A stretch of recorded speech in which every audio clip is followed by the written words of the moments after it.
What's up guys, I'm Eric from Techisode TV, and today we're taking a look at the silicone cover with the S Pen for the Galaxy S21 Ultra, and I also have a Note 20 Ultra here as well, so we can compare the S Pen that you get with this case versus the S Pen that comes with the Note 20 Ultra, and we can see what the differences are. Now I've been using this case for about a week now, but I put it back in the box so you guys can see everything you get with the case. And as always, I will have links for the case as well as video time codes down in the description so you guys can quickly jump around to find exactly what you're looking for. If you guys appreciate video time codes, let me know by dropping a like down below. So the box opens from this tab on the bottom and you get the case, some documentation with how to put the pen in the case, and you get the pen as well, and you also get some spare tips, and we'll talk about this a little bit later. That's all you get in the box, so I'm going to set this to the side for now. First, let's talk about the case by itself, then we'll talk about the S Pen a little bit later. So in terms of the quality of the case, it is actually really good. The buttons are super tactile. It's almost like they're more tactile with this case on than they are without the case, which is definitely impressive. For the camera portion of the case, you can see that they decided to completely cover the entire camera section and only have cutouts for the sensors and the flash itself. I think this is a good way to do this because you add even more protection. However, I'm not sure that it's actually needed because with the S21 Ultra, this is actually metal. This isn't glass. So if you drop this on the back, this might get scuffed up, but you're not going to crack this section here. On previous versions of Samsung devices, this was glass. So it would make sense to have the silicone cover the glass portion as well. But for this application, it doesn't matter quite as much. It's not a bad thing to have it covered, but it's not as helpful as you might think. Flipping over to the side, we get the slot for the S Pen, and it slides in pretty easily. The tip of the pen goes towards the bottom of the phone, and it just snaps right into place. And it does hold in there really well. There's no way you're going to be able to shake this out. Even if you dropped it, I really don't think this is going to pop out at all, so there's no way you're going to be losing this. But taking it out doesn't take a ton of force. It's still easy enough to do that because it has a grip on the side. Let me go ahead and put this back in so you can see that. So on the side, you can see there's a cutout so that you can get your finger in there to grip the pen a little bit easier to pull it out. And while the pen does still snap into place if you put it in sideways, it doesn't stay as firmly in place, so I do recommend turning it flat so that you either see the button on the side or the Samsung logo. Something else you'll notice right away with this case is that the left side of the case obviously sticks out further because you have an S Pen located there. And when I first saw this online, I thought it would just look weird and feel weird in the hand, but surprisingly it doesn't. It feels totally natural. I often forget that the S Pen is even there on the side. It just feels like the case is just more thick on one side, but it doesn't make it unnatural to hold. In terms of drop protection, you do get a pretty decent sized lip on the front of the device, so I am pretty confident that this is going to protect your device pretty well. I wouldn't be concerned at all if this fell out of my pocket to the ground. Even dropping from head height, I'm pretty sure this would be okay, but I wouldn't make a habit of doing it. My only complaint with the build quality of this case is that this bottom section here is really loose and just kind of really flimsy. I mean, it's been holding up well for a week, but I have a feeling that if anything's going to stretch or break, it's going to be this piece right here. So we'll see over time. I'll have this case on my phone for a long time, so hopefully it holds up well, but if not, I'll let you guys know. One last thing I want to point out about the case is that since it's made out of silicone, it is very grippy. It's really easy to hold this in your hand. I have no concern of dropping this at all. It's much easier to hold this phone with a case on it than without a case on it. However, with the silicone being so grippy, it does occasionally get stuck in my pocket. So when I'm pulling it out, sometimes my pocket will turn inside out because it's just gripping the inside of the pocket. However, I haven't had an issue with pocket lint getting stuck on the case. So just keep that in mind. While it's great that the case is very grippy, it may get stuck in your pocket sometimes. So now I want to take a minute to compare the S Pen that you get with the S21 Ultra's case versus the S Pen that you get built into the Note 20 Ultra. As you can tell right away, there is a huge difference in the size of the two S Pens. The S Pen with the S21 Ultra is taller, it's also wider and thicker. However, the pen tips are exactly the same. And while we're talking about the tips, let's go ahead and bring this back into the picture.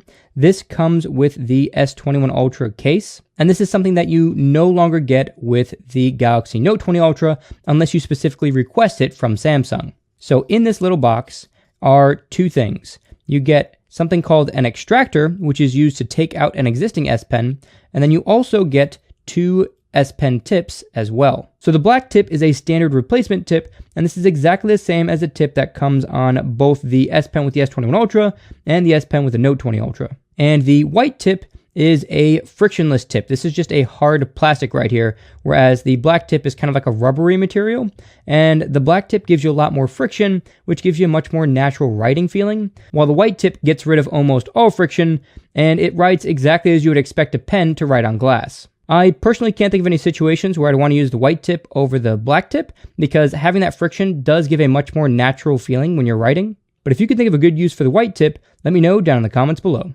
To replace a tip, just grab the existing tip with the extractor tool and just pull straight out. That tip pops out. Then you can grab a new tip and just slide it right in until it stops. Since I prefer the black tip, I'm just going to switch back to that one for now. Now that we've taken a look at the physical differences between these two pens, let's go ahead and take a look at the software differences between the two devices. So with the Note 20 Ultra, if the S Pen is currently in the silo while your screen is off, then you take the S Pen out, it's going to open up Screen Off Memo so you can quickly take a note and then save it to your Samsung Notes app. On the S21 Ultra, since the S Pen just sits in a case that's attached to the side of the phone, when you take the S Pen out, it doesn't start a Screen Off Memo. However, you could start one by holding the S Pen button down and tapping the screen. And the same is true for the Note 20 Ultra as well. If you already had your S Pen out of the silo and your screen is off, you could just hold the S Pen button down and tap the screen over here, and you'll also start a Screen Off Memo. And the Screen Off Memos are completely identical. You do get all of the same color options in the upper left corner. You also get the same pen width options, and you also get the same erase options as well. This little pin icon lets you pin your note to the always on display, or you can just save it directly to Samsung Notes. So that's the only difference for Screen Off Memo. Now let's go ahead and unlock the phone and see what other differences there are. When you take the S Pen out of the Note 20 Ultra when it's unlocked, your Air Command menu will pop up, giving you a bunch of shortcuts for different things you can do with the S Pen. With the S21 Ultra, once you take this S Pen out, nothing happens. However, if you hover the S Pen over the screen, you get this little icon here, and if you tap this, you'll open up your Air Command menu, which is 100% identical to the Air Command menu you get with the Note 20 Ultra. And if I tap anywhere in the blank space here, you'll see that both of them have that little pen icon that you can move anywhere around the screen.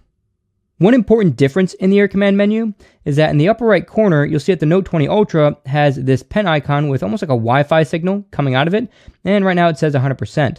That's because the S Pen that comes with the Note 20 Ultra is a Bluetooth-capable S Pen with a little battery in there. Technically, that battery is a supercapacitor, but it's effectively the same thing. So what that means is the S Pen on the Note 20 Ultra lets you do things like take pictures by pressing the S Pen button remotely, or use a bunch of different gestures called air actions, which I'll show you in a minute. The S Pen that comes with the case for the Galaxy S21 Ultra is not Bluetooth capable. However, Samsung is supposed to be releasing an S Pen Pro sometime in the future that will be Bluetooth capable and will work with the S21 Ultra. Once that's released, you'll be able to get all the same Bluetooth features that you get with the Note 20 Ultra. Unfortunately, we don't have a release date or a price, and I'm not even sure if it's going to be the exact same form factor as this S Pen for the S21 Ultra, so that you can just stick it in the side of this case here. I'm hoping it's going to be the same form factor, so you can put an S Pen Pro in this case if you really want to.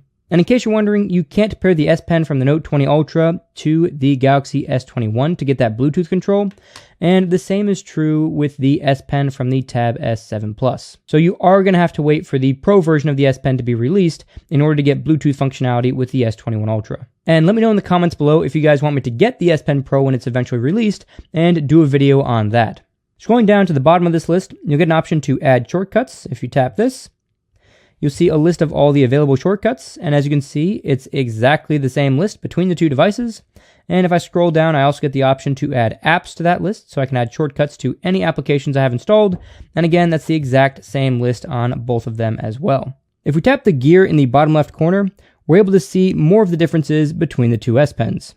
So as I mentioned earlier, the S Pen on the Note 20 Ultra supports Bluetooth, and that gives you the option for something called air actions. Now, air actions are shortcuts that allow you to do a bunch of different things on your phone just by drawing gestures in the air with your S Pen while holding down the S Pen button. So as you can see, you can do gestures for going back, home, going to your recent apps, opening up Smart Select, and even opening up Screen Write. And if you tap one of these, you can change the function of the gesture. So here's your navigation options, but you can also open up one of these S Pen specific features. Holding the S Pen button down with the Note 20 Ultra also gives you an option to open up any application. So right now, I have it set to open up the camera, but if I tap this, I can open up any other application I want, or quickly start one of these S Pen features. Scrolling further down, you can see that there's also app-specific actions. So if I open up the camera app, you can see that there's other gestured things I can do as well. So this is swiping up, swiping down, swiping left, swiping right.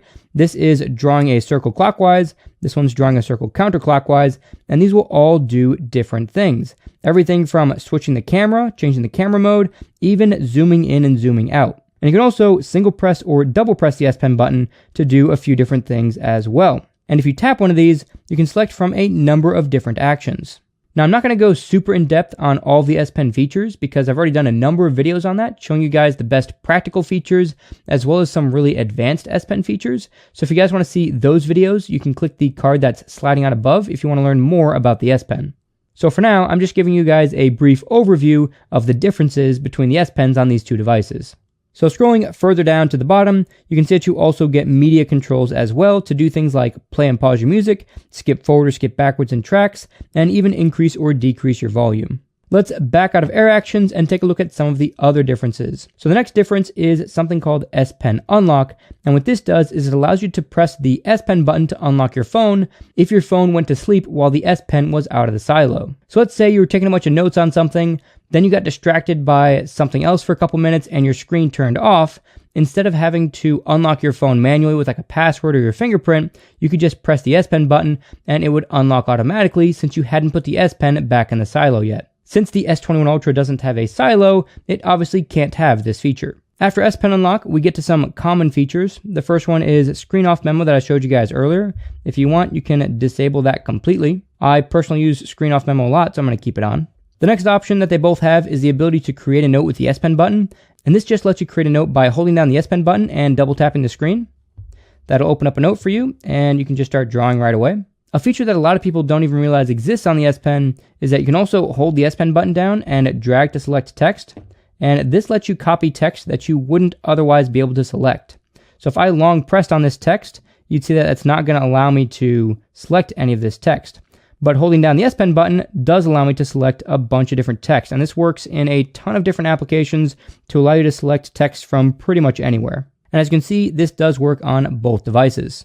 Next, we have Air View, and this allows you to hover your S Pen over the screen to show you different things like more details on your calendar, or you can peek into a photo album, scroll up and down a page by hovering either at the top or bottom of the page, or get a preview of a web page just by hovering over the link instead of actually clicking on the page. Show pointer when hovering just shows where your S Pen is hovering. It's a little circle that shows up directly under your S Pen. Now you guys probably can't see that from the video unless I get like a really close-up angled shot, but it is noticeable. I personally prefer to keep that on, so I'm going to leave it on. Allow multiple S Pens is another difference between the two devices. If I were to turn this off and then put my S Pen back in the Note 20 Ultra, then grab something like the S Pen from my Tab S7 Plus and try to start drawing here, nothing would happen, even though this works on my Galaxy S21 Ultra. And that's because with this feature turned off, the Note 20 Ultra will turn off the electromagnetic field that it's producing to make the S Pen work in order to save some battery when the S Pen's in the silo. Now, if I were to turn this on, all of a sudden this S Pen would start working. However, that is going to use a bit more battery. On the S21 Ultra, obviously I can use any S Pen I'd like, but the screen is always going to be producing that electromagnetic field so that I can use an S Pen. So the S Pen functionality will use more battery on the S21 Ultra by default compared to the Note 20 Ultra. However, if you're not going to be using an S Pen at all with the S21 Ultra, you can go ahead and just turn this off completely, and now you won't be able to use any S Pens. Both the phones have the ability to open up the Air command menu just by hovering the S Pen over the screen and pressing the S Pen button. So there you go, Air command menu just popped up. And you can obviously turn that off if you'd like. The S Pen on the Note 20 Ultra has two more exclusive features, and it's the ability to choose what happens when you remove the S Pen from the silo. Obviously, again, S21 Ultra doesn't have a silo, so it can't have this feature. By default, it opens up the Air command menu, but you can change it to create a note or do nothing. Proximity alert is really useful. If you take your S Pen out of the silo and you put it down, you're doing some writing and then you forgot to put it back in the silo, then take your phone and start to walk away, you'll get an alert on your Note 20 Ultra telling you that you left your S Pen behind. And it also gives you the last day and time that you detached the S Pen, so you have a much better chance of remembering where you left it. The last common option is sound, and this just plays a sound when you start drawing. and that's based off of your system sound. So the louder your system sound is, the louder this sound will be. So it's kind of a neat feature to make it feel a bit more realistic when you're writing, but if you don't like that sound, you can turn it off with this setting. And one of the last Note 20 Ultra exclusive features is the option for this vibration. So when you put the S Pen in the silo or take it out of the silo, the phone does vibrate a little bit. You can turn that feature on or off. And again, no silo on the S21, so no vibration feature. Now there's one more S Pen feature that both of these have. To show you that feature, I have to open up an app called Good Lock. Now I covered Good Lock extensively in 2 other videos, and I broke down each one of these plugins and went into a ton of detail, covering literally everything you can do with this application. And I highly recommend that you guys check that out by clicking the card above or the link in the description. But for now, I just want to focus on one plugin in the family section, and that plugin is called Pentastic.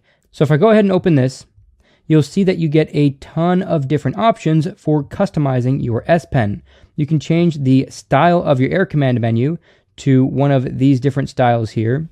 You can change your pointer, and there's a bunch of different options for the pointer there. You can even have a custom pointer like I do with this Note 20 Ultra, where it actually shows the logo for Techisode TV. You can also change the sound that the S Pen makes when you take it either in or out of the silo. Now, this option is shown here for the S21 Ultra, but obviously it doesn't do anything because there's no silo, so you can kind of ignore this section for the S21 Ultra.